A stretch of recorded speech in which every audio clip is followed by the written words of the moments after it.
Happy Superman Saturday, Chicago.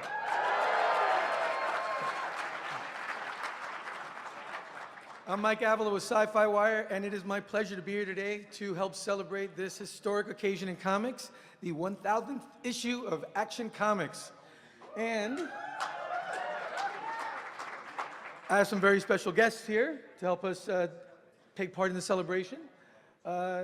First, let's introduce somebody who's over there chatting, Michael Bendis.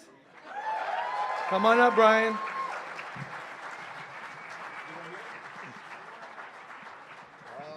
I love these chairs. See, oh look, my God. We brought out the special chairs for you guys. Oh my God, who wants to be on The Voice with me? We've got Pat Gleason here with us.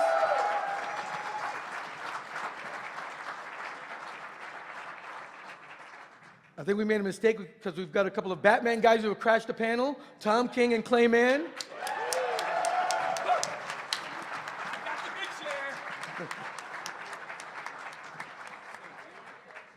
The great and Chicago favorite, Jill Thompson is here as well.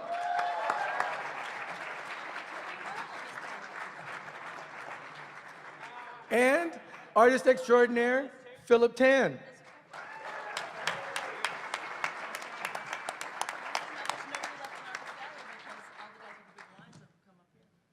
Hello, guys. Hi. Ladies and gentlemen. So, Action Comics 1000th, obviously, it's a once-in-a-lifetime occasion. Well-timed for you, Brian, for making the move over to DC when you did. DC has two incredible projects lined up to help celebrate the occasion. The first is Action Comics 80 Years of Superman, the Deluxe Edition, a hardcover book of 384 pages, edited by Paul Levitz, with a cover by Jim Lee. It hits stores April 18th. It has essays and tributes from literary luminaries. It has stories throughout the history of Action Comics, some of the most memorable stories in the canon. It also has an unpublished work from Superman writer and co-creator Jerry Siegel with art from the Joe Shuster studio that has never been seen before. So that's going to be a very special treat for fans. Again, that goes on sale April 18th. Same day, Action Comics issue 1000 hits comic shops. 80 pages featuring some of the most memorable creators who have ever worked on the character, from Dan Jurgens to Peter J. Tomasi. Features Michael Bendis, his first DC published work, with artwork by Jim Lee. It also features a slate of bonus stories from creative teams such as Tom and Clay, Jeff Johns and Richard Donner, with art by Olivier Coppel. Scott Snyder and Raphael Albuquerque contribute to it. Brad Meltzer, John Cassidy, Paul Levitz, Neil Adams. It's an incredible lineup. Jill Thompson, who's here as well, also contribute to it. It's a great issue, and I think it's going to be well worth the time to get out to the stores to find it. Now, also, the Kurt Swan situation is very interesting. Do you know about that? Why don't you talk about it? It's an unpublished Kurt Swan story, right? They found artwork, and Marv Wolfman crafted Yeah, Marv the had story. this artwork for years in his personal possession. Yeah, and it's never been published, and now they're crafting it into a story just for this. Marv, I'm bragging here, but we were at Lilly at South by Southwest a couple weeks ago, and he told me all about this. It was the most fascinating thing. It was the part I wasn't focused on, and now it's the part I can't wait for. Like, this is the most exciting part. Wait, but didn't Marv also have the Schuster story in his basement? How many stories does Marv have in his basement? That basement, it must be incredible. Or he's down there making them up himself and saying, Yeah, "Oh, I got all this exactly. Kurt Swan artwork in it." Is he swiping them all? Is he just tracing them? So, Brian, let's talk about your involvement here, because obviously you caused a minor quake in the internet when you decided to make the move from Marvel to DC in November, and you signed an exclusive deal. And then we find out that your first published work is going to be with, well, Action Comics 1000. Yeah, I mean, first of all, thank you everyone for such a lovely, warm welcome. It's so nice. God damn, unbelievable.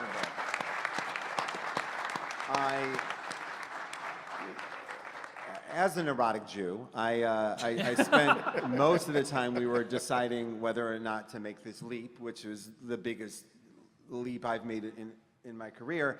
And I was like, oh boy, you know, who knows how people will react, and so the reaction has been enormous. Now, when we were talking about coming over and what I would do, and I raised my hand for Superman if it ever becomes available, and then there was like some quiet on the phone because, and I was talking to Dan DiDio, and then the next day he calls me and goes, okay, here's what I was thinking on the phone.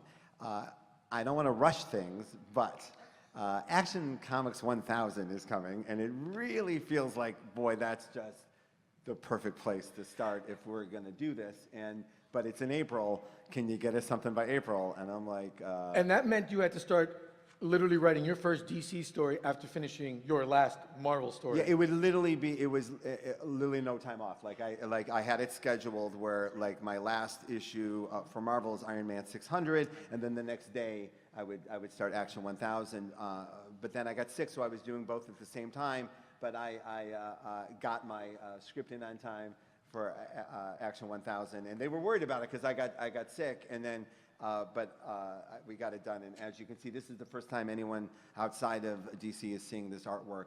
So this is the new villain. Unless you follow Jim on Twitch, then you've just seen him drawing this all day. But this is a brand new villain who has come to Superman's world, and he has with him a secret from Superman's past that Superman does not know. And when he does know, it will rattle him and just about everybody else in his life. And that tease happens in Action Comics 1000. You will find out what the secret is in Action Comics 1000, and then all of that will unfold in a much bigger story in Man of Steel #1 through 6, which is all shipping starting May 30th. The name that you gave this character comes from something quite personal to you, Rogol Zar. Yeah, tell everybody the story. So I was sick in December. I had a MRSA infection, and you know, for a few days I couldn't see at all, and I also wasn't sure how this was all going to go. And my doctor, one of my doctors was Dr. Rogol, and Dr. Rogol is a very tall, serious German woman who would come into my hospital room every morning at 6 o'clock in the morning, whether I was asleep or not, and start working on my face. And I would hear the other doctors talk about Dr. Rogol all the time, and I go, she is definitely going to be the villain in this Superman. If I get to write Superman, Rogol, that's a name, I'm using it. And then I got better, and then I opened my eyes, and I thought she's a lovely woman. It wasn't the monster I thought she was.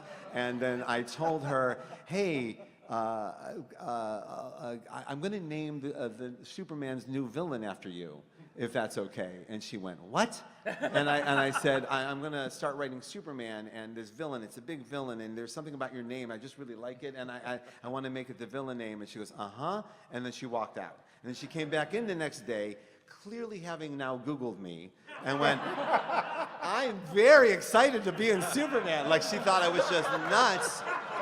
And sitting in the ICU with my eyes swollen shut going, I want to put you in a comic book. Yeah, and so she came in the next day with a bunch of Mark Silvestri drawings she had pulled off of the internet with girls with swords, with blood hanging off their swords and metal bikinis. And she goes, I want to look like this.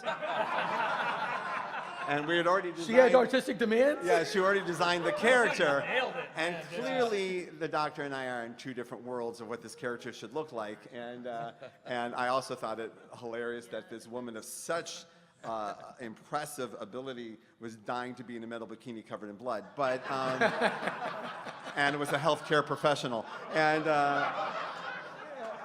so I showed her this character instead, and I said, this is, by the way, designed by one of the greatest comic book artists of all time. And she went, yeah, it's ugly, and walked away. Not the drawing, the character. Anyway, so Question about that. What's it like sending a script to Jim Lee, who you've never worked with before? I'm sure you know him from the convention circuit, but you've never worked with him. Did you send him a full Bendis script, or did you just say, no, yeah. Big villain, big splash here? I send everyone full scripts with the caveat of do whatever the hell you want with it. It's just like, I learned through the years that I know there's different schools of thought about how to script and how to communicate with artists, but over the years you discover that most artists say, tell me a story, so I can tell a story. Right? So a full script is just a great way to say, this is a story. So, and then I say to Jim, and I also try to write as big as I could for Jim, like bigger than I've ever written for anyone. Like, it's Jim, Yeah, of write course. big, right? And so I was reading like Superman Unchained and his JLA run with Jeff Johns, and Jeff wrote great for him. Jeff really knew how to write for Jim, just big, big, big. So I wrote as big as I could, and he still added 3 pages onto it because he drew it even bigger. So it was very, very cool. But it was one of those times, and I've had this with a few other creators, where I'm literally handing you a bunch of tricks that I stole from you.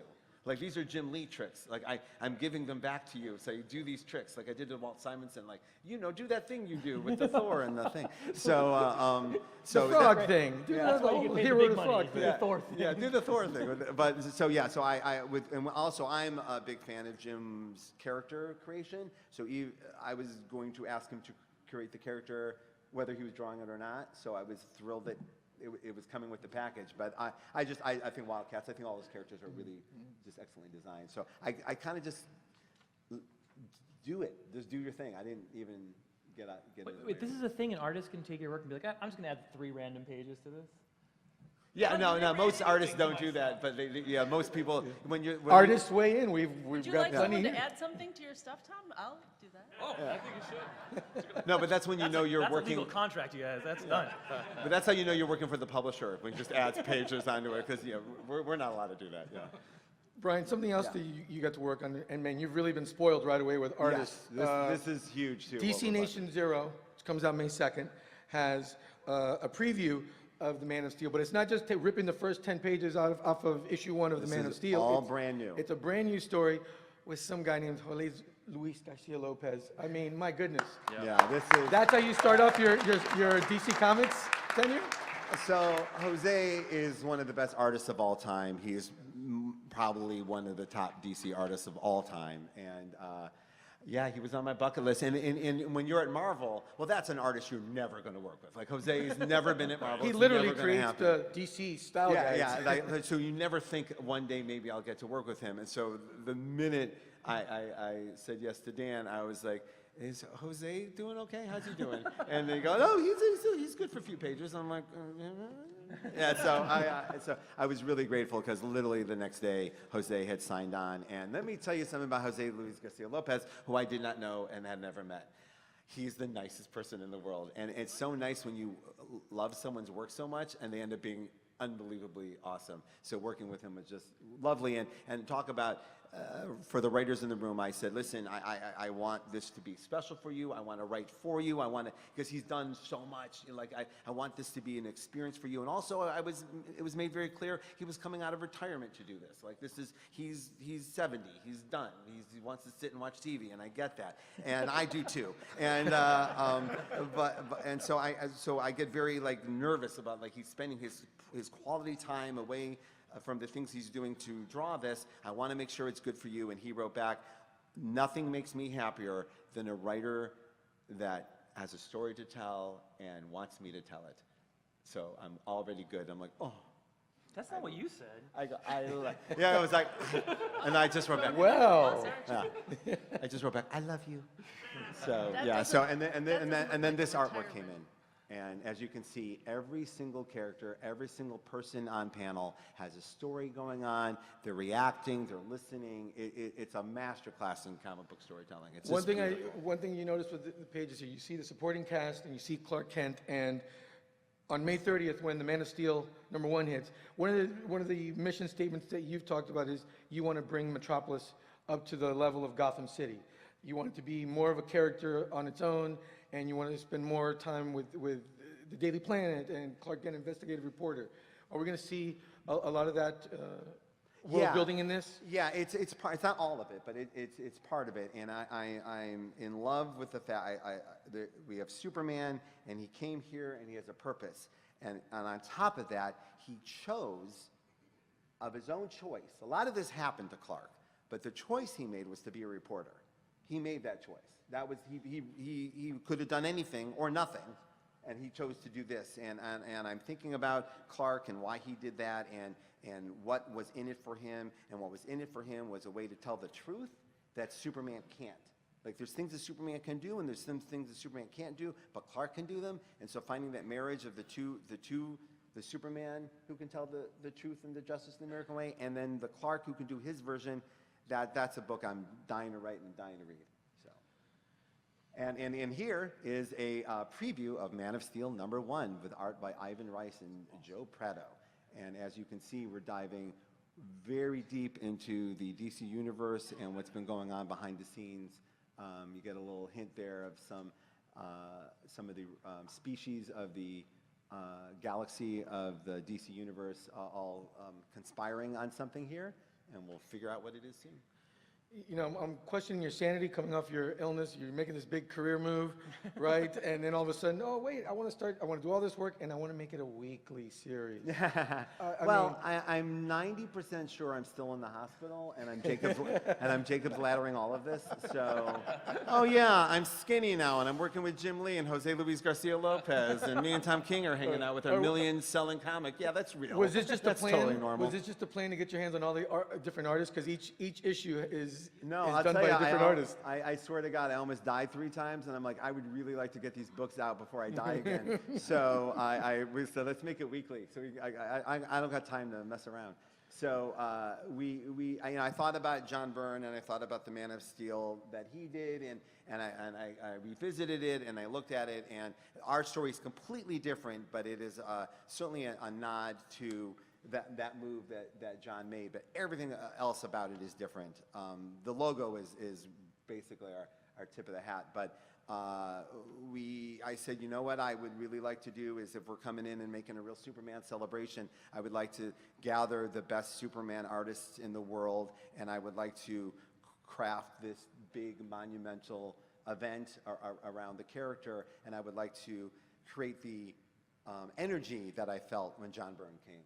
Like for those who remember, maybe as old as me, that was a big deal. It was insane, and there wasn't internet. It was just it was insane. So I was so happy. It was like a magazine on a tablet or something, like Time magazine that they used to Time do on a magazine, you tablet. turn the pages. It was crazy. Anyway, so I was so grateful that all the artists signed on, and the only artist I've worked with before in this entire group is Kevin Maguire.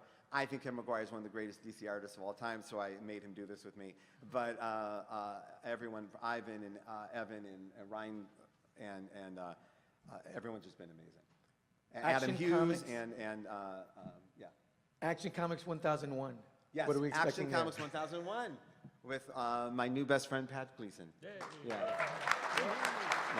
Because that's as important as issue 1000 for when you follow up the big celebration issue with, oh, wait, we got to keep on going. No, well, my favorite kind of celebration issues were they celebrate and then they put down something, go, oh, that was a celebration, but here comes the real, here's the real story. The first 1,000 issues were just prelude to this crazy thing we're about to do. Yeah, so that's what we're doing now, and I'm so grateful to Pat because Pat's been an author of this book.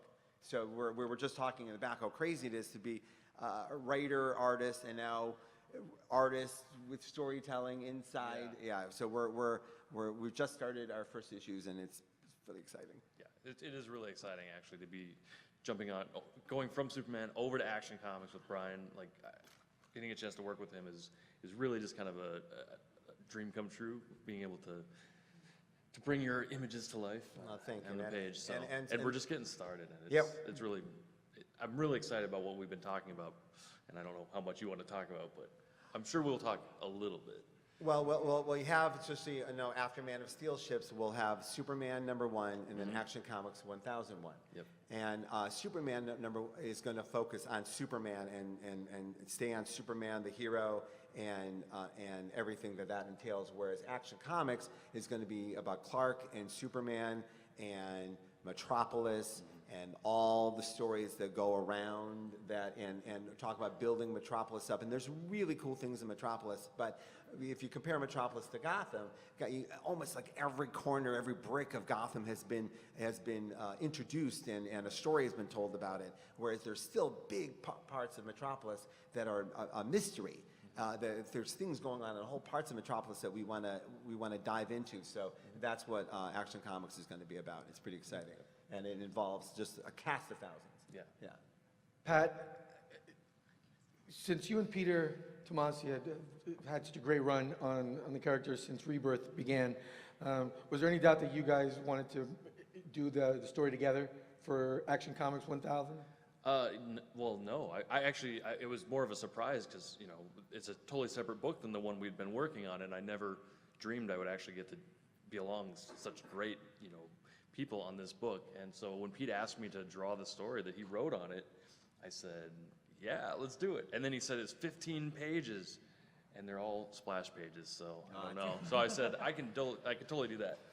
So, and actually, I drew this and Superman 45 at the same time. So it was the last 7 weeks. I just finished, so I feel so relaxed now. But the last 7 weeks, I think I wrote 2 scripts, drew and penciled and inked 35 pages, a couple covers. Like, so all this has been happening at once. So it's been really exciting to work on all this stuff. Like And that- by the way, 15 splash pages, hence why it's called the never-ending The battle. never-ending battle. Yeah. No, I mean this is Pete's love story to Superman and through all the eras, and it was really fun to dive into the history of this and get to draw even to some extent on that earlier slide that Superman in the 30s, you know, the depowered, you know, George Atlas kind of Superman who just punches gangsters and, you know, can't fly, no heat vision, just with his fists. And this was really fun too with the train and the kid and my kids. So for you guys that don't know, I have a studio in my house like most guys. I've got little kids running around, and through the whole Superman run, my kids have been dying to read Superman. And so whenever a new issue would come out, they'd come running and they go, Dad, the new issue's out. Can we read it? And so they've been following along. So when I drew the train one, my son, who's 6, he goes, Dad, you messed up his S. It doesn't look right. That's not the right S. And I said, oh, Kids. you're right, yeah. Kids. So that's kind of like a little version of him in the front there, too. But anyway, So you sent him to his room, and then what? I did. I made him draw the S a million over times. and over again. Not impressive. Actually, no. So on the Sergeant Rock page there too, I had drawn this digitally and printed it out and inked it, and so I had a discarded printout of this in Blue Line, and my daughter said, "Can I try and ink it?" And I said, "Sure." And then of course, you give it to one kid and the rest want it. So all my kids have inked this You page. have an excessive amount of kids. You should I do. Yeah, I have 4 kids. So I have 4 kids. So I've Oh, got I have 4 a kids too. small army. Whatever. Oh no, Doug Mankey has a speed. I think he's got 7. So we're good there. Who did? Jim Lee's got you all. Oh, yeah. Yeah, Oh yeah. no. Jim's got all of us. Jim Lee, as always. All right, as always. He always wins. Yeah. You're also working on some more Superman stuff, and we're going to get to that in a moment. I want to get to Tom and Clay, because you guys contributed one of the more emotional stories to issue 1000. Oh, And I it was mean, like a sad so story that makes sad. you cry. It Yeah. was so sad. I was like, how could you do that? You couldn't come up with a nice, happy story? I know. I was like, oh, good. Do Superman. He smiled. It's and out there. happy. If you guys And I was haven't like, seen it, yeah. DC released that Oh, yeah, 10th page story for you. If you guys to want to look read at. my story, it's all of 5 pages, and you can just go to my Twitter feed. It's like pinned at the top, and you can just read it super fast. I'm Tom King TK. Sweet followers. Shameless. That was shameless. But yeah, but seriously, it was probably the most personal story in this issue in a lot of ways. dealing Yeah, with Kal-El. take that, Brian Bendis. I don't like personal stories. Not a fan. I am unfortunately on the record as saying that Batman's the best and Superman sucks. So I regret it. I apologize. Yeah, that's right. Batman puts my kids through college, maybe someday, if they don't, draw Superman like these slackers. No, So when the boss called me and told me to draw Superman, I assumed it was a joke, and then they're like, no, you have to go do it, and I didn't have any Superman stories because I think I was like, oh, they've all been told, and he's kind of he's just like a generic guy, and then I started writing him, and he's not. He's much more interesting than I thought he would be. It was a I'm gonna suck up to you guys. Don't pretend you didn't notice. But I'm from LA. I'm from like this city and that environment. But my grandmother's from Nebraska, and I married a girl from Chicago, and which is the best thing you can do in life. So if you're out there, just do it. And there's a certain Midwestern value of this idea which is so alien to me. The idea of like, you don't focus on a problem, you focus on a solution. You put your head down, you get it the fuck done. And my wife has that, and my grandmother had that, and I swear to God, that carried me through the moments of anxiety of my life. And when I started writing Superman, I was like, that's it, man. That's the Kansas in him. It's that ability to always be like, we're not going to stress out about this issue. We're going to find how to solve this issue, you know? And so I like to immediately attach to that. I sucked up to you, but I prefaced it, so I was all right. We'll forgive the cheap heat. We'll forgive that. Clay, tell me the layouts here of these pages, because look at I love Clay all hates the, talking about art, so pretend it's, so give him a good, is Clay a good artist? I mean, look at that. I mean, all of you artists up here will know this better than me, but look at the shading there and the unique panels and everything. I mean, when you got the script from Tom, which I'm sure just said, big sky, you know, Superman here. So you're reading my scripts. It's on your Twitter feed. What's your question? Tell me about laying out the Tell me about design. You had to design panels a and the world that artwork. didn't exist. It was 4 billion years in the future, and you had to get in your head. Thank you. I think you said it was like all burnt and rocks, and you sent me a picture. Sweet. Of Mars, I think. This is every artist's dream. Like, hey, no backgrounds, just flat. Yeah, I did. Desolation. Like that was cool. I was really confused because I'm a scientist and everything. I was like, I'm going to set this story when the world ends, and I was like, the world ends in like 1 million years, or maybe just like 50,000 or something. And then I looked up and it was 5 billion. I was like, oh, that's so much more. And then I have a question, since you're a scientist. Why did you ask me to draw a tear coming from his eye, and he is literally under the sun? Wouldn't it like evaporate?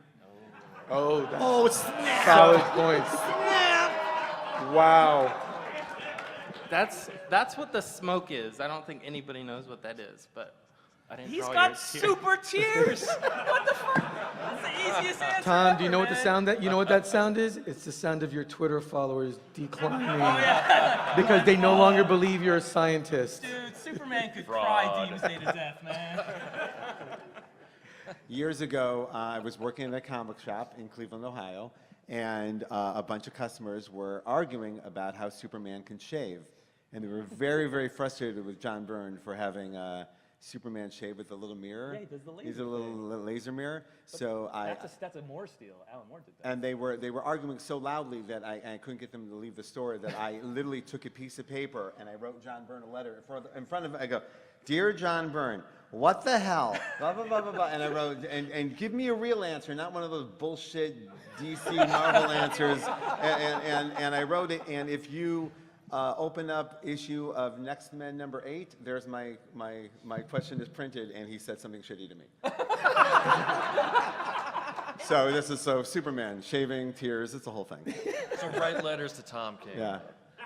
I think about that all the time. In your comics memoir, which is one of the greatest comics ever written, you're like, how do I describe the comic industry to people? And you're like, your one line was like, John Byrne is kind of a jerk. And that was like your only description. I don't know what Let's you're move talking on about. from this. Let's just go ahead and move on. Jill, put your head down. See, look what you started, Brian. Look what you started, Brian. You I got don't know Tom what I don't know going. what he's talking about. I never wrote a memoir. Anyway. Jill, your story in the special issue has to do with Lex Luthor. Yes. It's written by Mark Russell.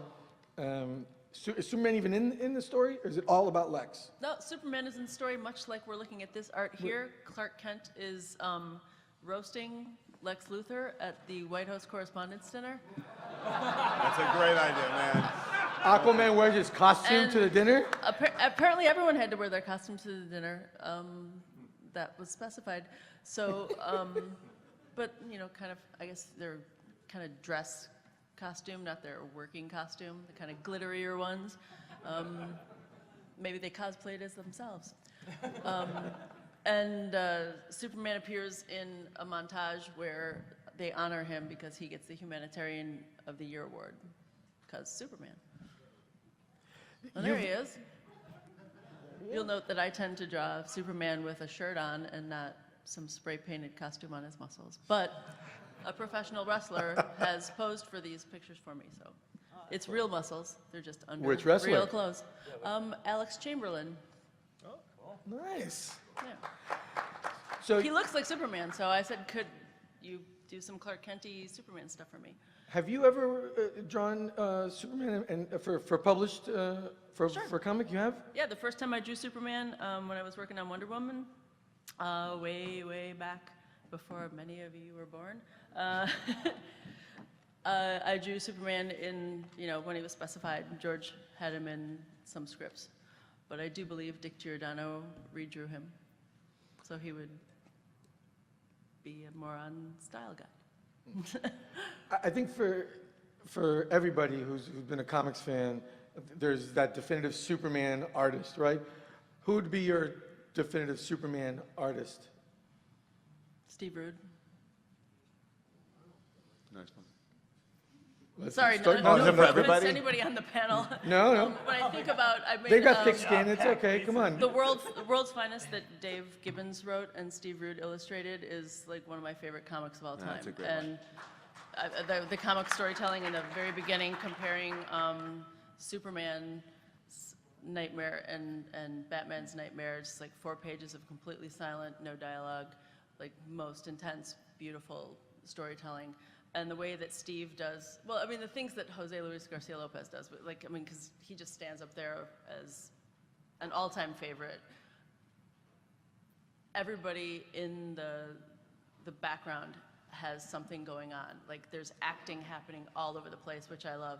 And they definitely made Metropolis and Gotham 2 intense characters in that story. And they had completely different types of, the citizens had different types of feel, and the buildings felt different. And it's like you knew that they were completely different places. So to me, that's like one of my favorite Superman everything of all time. And Steve embodies all that kind of stuff for me. Philip, hello over there. How are you? Give us your definitive Superman artist, the one who really reminds you of the character first and foremost. I'm a big 90s kid, and I don't know if Kingdom Come counts. Well, it counts. For sure. Alex Ross, then. Yeah. Yeah, absolutely. Another tip of the hat to a local guy. Clay, who would be yours? I like a lot. The truest looking one to me would be Lopez, but I'm a big fan of Jim Lee and Jurgens and Byrne and stuff. Tom, I'm going to assume you're not going to say Byrne. I was going to say Burn. Makeup Oh, is- now you're going to say Byrne. I think Kurt Swan, especially from Yeah. I think I love Whatever Happened to the Man of Tomorrow. To me, that's like the definitive Superman story. And so it's Perez is helping him out a little bit, but that's ideal for me. Yeah. Pat? I don't know. It's a really hard question to narrow it down. I came into the comics much later. I grew up watching Superman on TV. So the Super Friends Superman was my first one, or the Bruce Timm animated series. But in the 90s, it was Jurgens, and Kingdom Come was the Superman that I grew up with. One of my favorite Superman experiences is Superman 400, which, like Action Comics 1000, is this massive celebration of Superman. It is the high watermark to me of these kind of celebrations. And you love Celebration comics. I really do. I do, and I love jam issues. But this one had like all these art, like Steve Ditko drawing Superman and Mobius, and Jim Steranko doing this crazy story that takes place in the future, and like some completely different than you did. But it like all these crazy. No. I get it. If they haven't seen it, I want them to know it was different. But it's amazing, and it's got all these great pinups. But there's this one pinup by Brian Boland that is just literally the image of Superman opening his shirt. You've seen it 1,000 times. You have never seen anyone draw it better than this. It is just beautiful. It's stunning, and in the background, in every little window, there's a little story being told, like a little silhouette people in the window, just Metropolis. And I think about it all the time. I love this thing, and I think about that being like our Superman, like that's our Superman. And then I went back and looked at it with modern eyes, and he's so British. I didn't remember when I was young. I didn't remember him looking that British, but it's Brian Boland's a very British artist, so it was like it does look. That's so funny when you're telling each one of the things that you liked about that issue. I saw every single one of them in my head. All you have to do is mention the artist's name, and it's like, oh my gosh, why didn't I say that? And if you can find it here, there's a portfolio that came with it, a Superman portfolio with a Howard Chaykin cover. It's one of the beautiful Superman things that exists. So if you find it, a little fun thing. Well, there you go. You gave them something to go search for on the floor. Philip, you haven't drawn Superman very much, but you had a special honor. You got to do the cover Yeah. for the C2E2 program. Tell me. I love it. Thank you. What, when you got the call, what did you think when you got that call to be honest, I'm actually very scared of drawing Superman for the longest time. I think I've been working for DC for a good 11 years maybe. Is it that? And it's really hard, for me it's really hard to get the right look. You know, I talk about all these, great artists, and you guys are talking about all these great artists, and I can't seem to understand how they get it. You know, it seems really too effortless in kind of creating perfection. Not until I saw one of Patrick's artwork. You know the one where they had him kind of like, it's just recent. He was just kind of flying and smiling. I've drawn that a few times. Yeah, No, yeah. it's actually likes to draw happy it's actually Superman. very different. Is it Superman 20, the cover for that, where he's standing in the clouds? Yes, That's what, yes. Yeah. And he looked very different from the Superman of the last 5 years. And I said, oh, that's a Superman I really love. And afterwards, You're a big deal. afterwards, then every time I would talk to Dan, I was like, is there any chance I get to draw one Superman image? And I'm very grateful that this came up. I really wanted to try and says, oh, now I got someone to copy from. I'm totally doing it. What was the biggest, draw beautiful was there is there any part of drawing Superman that's particularly challenging to you as an artist? Me? You just have to look perfect. There's just no way. I mean, it's so much easier to make darker characters, to blend into the shadows, or evil characters to look scary, and it's so much harder to create someone that would look like, if everything goes wrong, I know he's there. And it's really hard for me to draw that. See, I would think getting the S right would be the scariest part. Is that? I hate that S. It's so hard to draw. It's like you started at the top and then you realize, oh, I didn't leave enough. Well, wait, it's thicker in the middle. Wait, shoot, what's the thing on the end? And it never looks right. So I like to draw like the retro ones. So you were so lucky that you got to draw those splash pages. And I was like, oh, the one with the black in there looks really good. That's a better one. I like that one. Did anyone used to like practice it when they were kids? Just Yes. practice drawing it? I used to do I that don't think all I've the ever gotten it time. right yet. No, but it hit me when I got the gig. Like, I have like a muscle memory of how to draw. Like, I used to draw it all the time, but I haven't done it in decades, and then it was all of a sudden like, oh my God, I'm nuts. Anyway. Who was it that talked about it's You two, draw the fish, right? two fish fighting, right? Oh, I didn't Burn. realize. Was that Burn? Yeah. Burn did that. Yeah, because I mentioned on Twitter that we had trouble drawing the S, the same thing. I think Clay and I were talking about it at a recent show, and and we're just saying, like, I just said, well, I just draw the negative space. I don't draw an S. I memorize the shapes that are in yellow. Yeah. And Negative you got space. that great analogy from Burn of these two fighting fish, which I don't see it though, but I don't know. I just depends on the S, really. Well, any of you guys want to write some more for me to draw? I'm more than happy to practice that S. All right. All right. There you go. Got it. Pages. Pat, I want to talk about some upcoming Superman works you're doing. You're working on the Boizarro Redeath storyline. Yeah. One of the great additions to the canon in years, Boizarro. Which you should thank your Facebook followers for that name, I correct? do, yeah. I can't even take credit for the name, to be honest, because They named it? They named. Well, I had taken a break from art, to focus on the writing, and I hadn't posted anything in a while, so I kind of jumped the gun and I posted my design for who I was calling at the time Bizarro Boy, because that just made sense, right? And I posted online, and a bunch of people all said, "That's great, but why don't you just call him Boizarro? It's right there." And I was like, call my editor. I'm like, hey, can we change his name? And they said, sure. And so I was like, can we get like special thanks to like John F73, on like whatever? Can we just put a special thanks? And they're like, it never happened. So I don't know. Well, we'll say it now. Thank you, John F73, Yeah, or whatever your wherever name you is. are. There was a bunch of you out there. The great thing about that cover, by the way, was that you have Bizarro, Jan, and Zaina. Oh from the yeah. Super Oh Friends, yeah. right? I definitely had to fit Amazing. him in there. The cover was kind of my homage to the Challenge of the Super Friends title card, basically. So some people picked that out. That was what we had was the Super Foes versus the Legion of Fun, because it's Bizarro, right? Why not have some fun?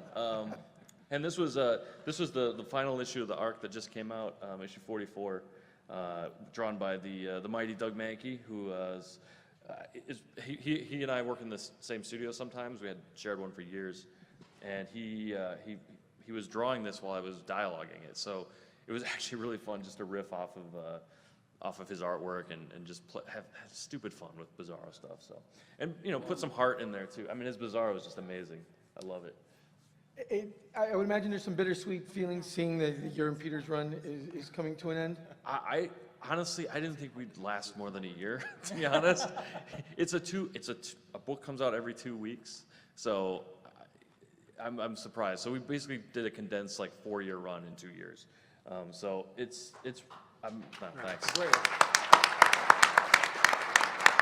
And, with lots of great artists too, like Doug Mankey and Jorge Jimenez and Scott and lots of people worked on this book, and the editors. We really couldn't have done it without everybody pitching in. I absolutely love the issue where you redo the issue #1 of Rebirth, but yeah. from the Bizarro point of view. Yeah.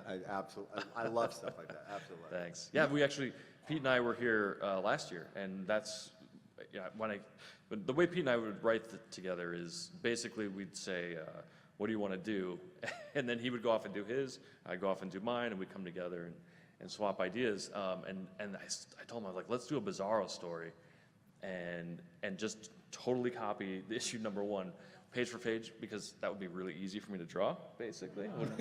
And but there was obviously a twist in it, and we changed the focus from Bizarro to Boyzarro, who kind of has become a favorite creation of mine. You will be drawing him at the conventions till the end yeah. of time.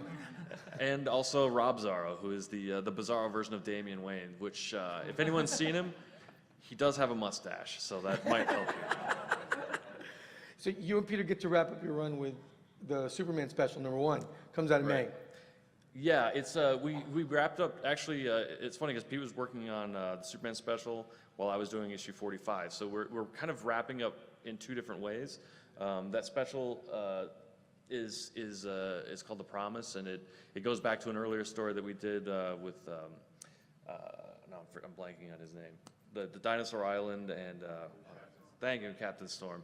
So there was a promise made, and so we're going back into that Pete's doing, and then on 45 is the final issue where we go back to Hamilton and we deal with a move, basically. So that wraps up. That harks back to our very first couple issues of Superman and the 2-year journey we've been on. So. Well, Does he live at the end of it? I 'Cause that don't want to fucks me up. reveal. that'll be a problem for you. Yeah, it fucks me up. Yeah, because, but in all seriousness, I think one of the greatest compliments that you and Peter have been paid is that Brian came in, jumping yeah. on Superman, and he's not rebooting and Right. blowing everything up and starting from scratch. No, it's a testament to what great you guys feeling. did. It's a great feeling because we did what we set out to do, which was bring Superman back. This was Superman Rebirth, and it was a goal to bring back a Superman that we trusted instantly again, and he stood for this hope and optimism, and the fact that we were able to do that, and that's going to continue on with Brian, and it's really just it's a great honor. Unlike what Tom did, come in and just totally throw a grenade into what Scott Snyder built for 5 years. Let's make Batman happy. Oh, yay.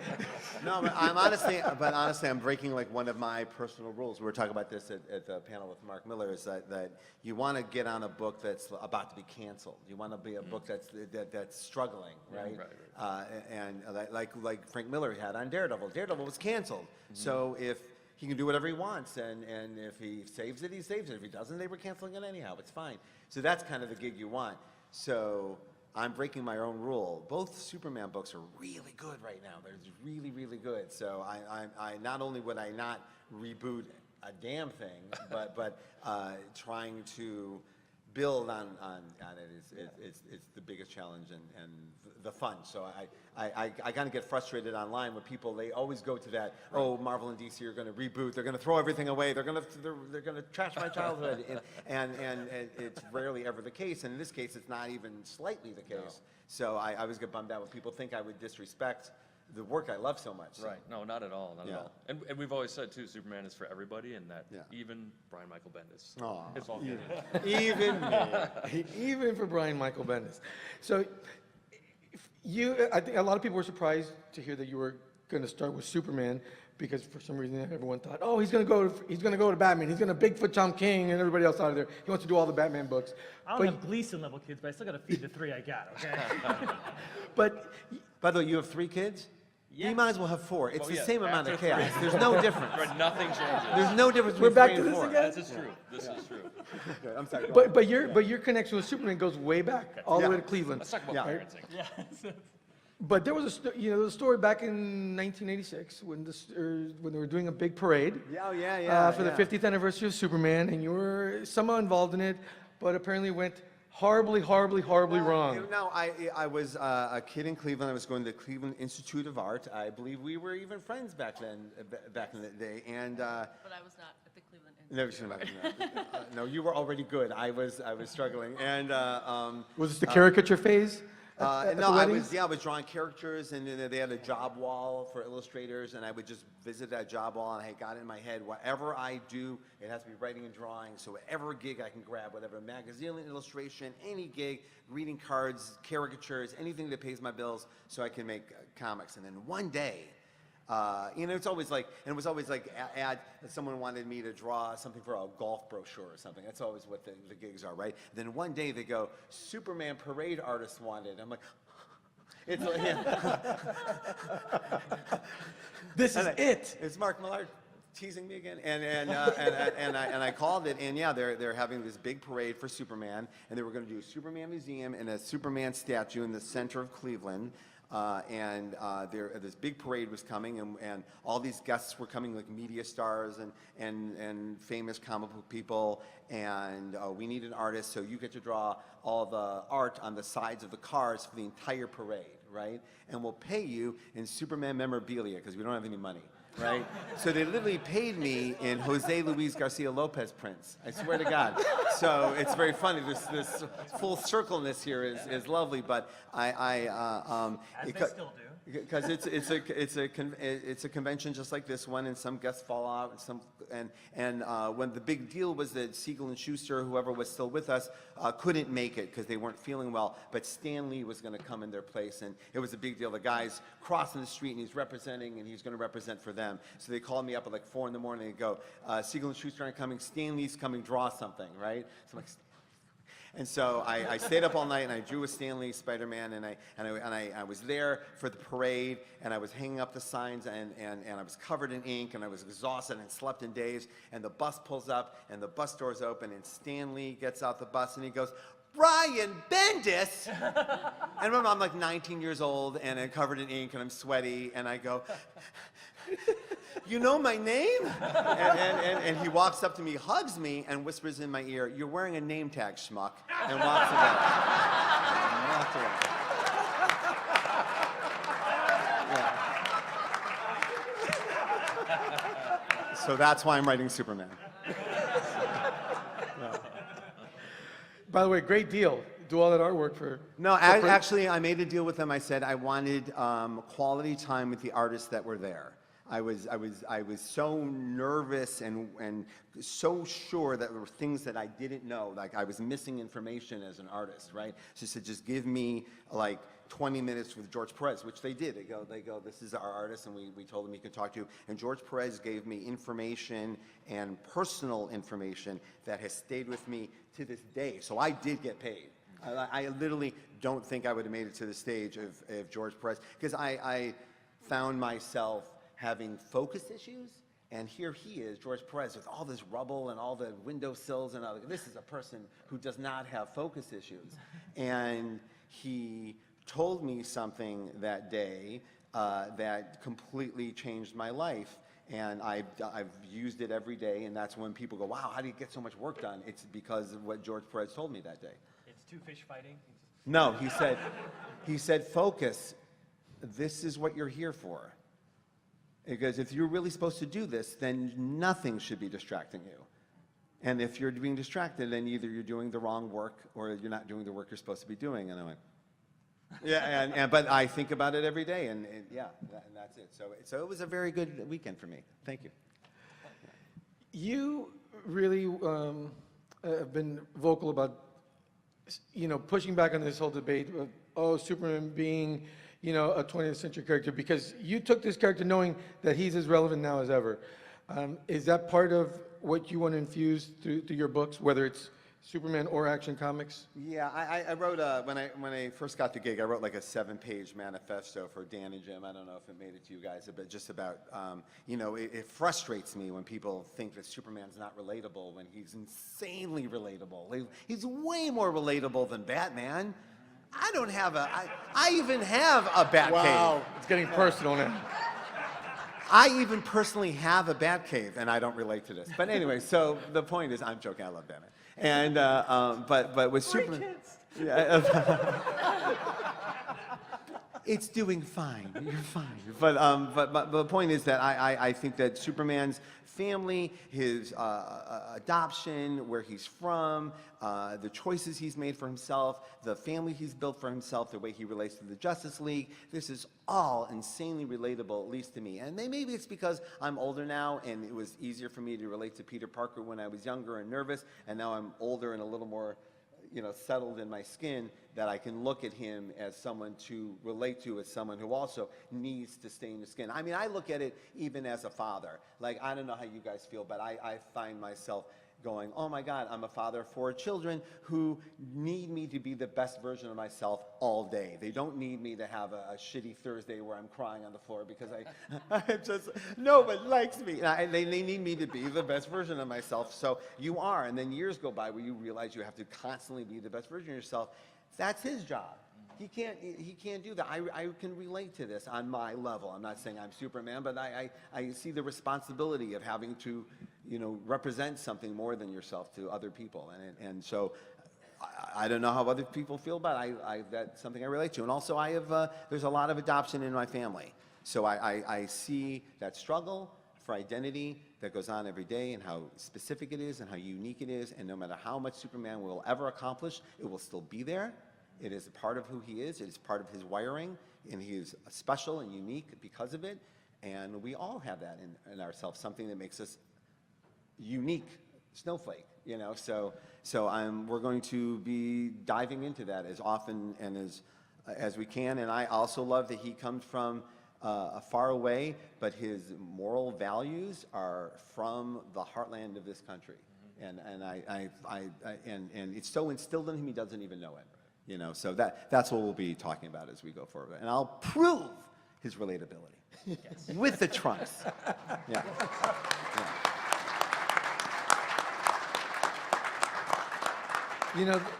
This lingering tension in this battle over who has more kids, whatever, this would be great fodder for a Superman, Batman mega crossover here. Yes. For you too. Yes. Who has more clones and bat people?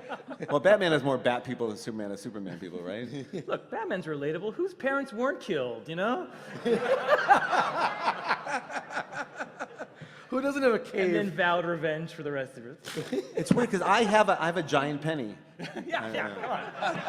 Well, you mean whose parents weren't killed and when their planet exploded? Yeah. See. Whoa. Both of their moms are named Martha. Actually, I should tell you the funniest thing. I've been hacked on Twitter a couple of times this week, and for these Ray-Bans, and don't buy Ray-Bans from me. It's not me.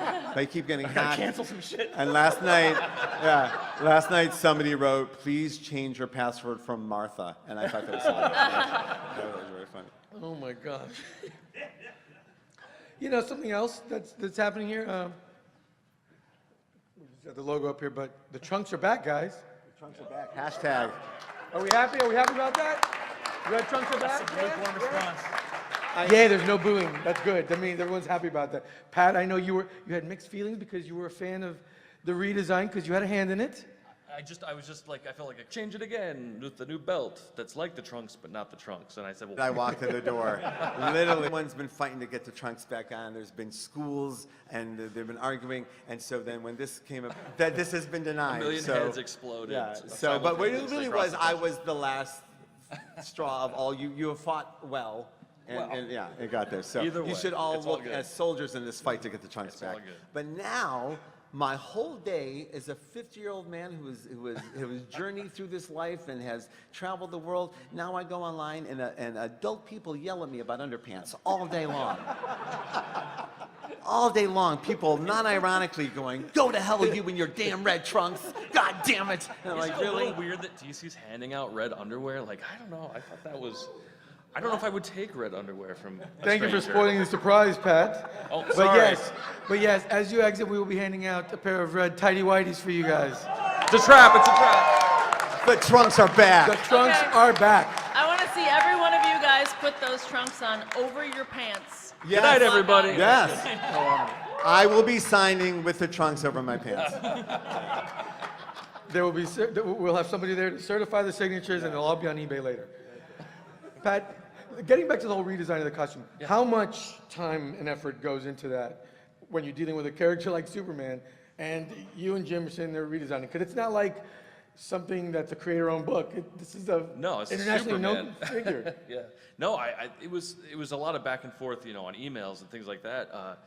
Initially, he was wearing a completely black suit, and from the Lois and Clark story that Dan Jurgens and Lee Weeks did, and which was awesome. I love that stuff. So it was just a lot of back and forth. The thing that I initially came on when they said, we want you to redesign Superman's costume, I just went, really? Do we need to redesign it totally? So I think it's pretty good how we go back to the classic, yeah. And plus the whole thing was, there were two Supermen running around, and we wanted everyone to know this was Superman. No question, no argument. You see the outfit and you can just trust that's him. And so that was the initial goal. But then also they wanted, some new, fresher, takes on it to make it a little different. So we added the cuffs, and Jim did the belt and the boots. Dude, you guys see what I'm talking about? This is a Midwesterner right here. What? He wasn't worried about where the trunks were off. Someone gave him a fucking job. He's like, all right, I'll get that done. They gave him a new job, I'll get that done. Every Just time do the it. best one. Just got it done. Find the solution, man. That's it. That's Superman. That's Clark Kent. And for those who argue about the trunks, our argument is that if you have asked anyone anywhere in the world to draw Superman, they're going to draw the trunks, like anywhere, anybody. So that's what the decision was. Really. There's a subtle thing too to the character that Superman would wear the trunks. Like people get hung up on that, but there's this subtle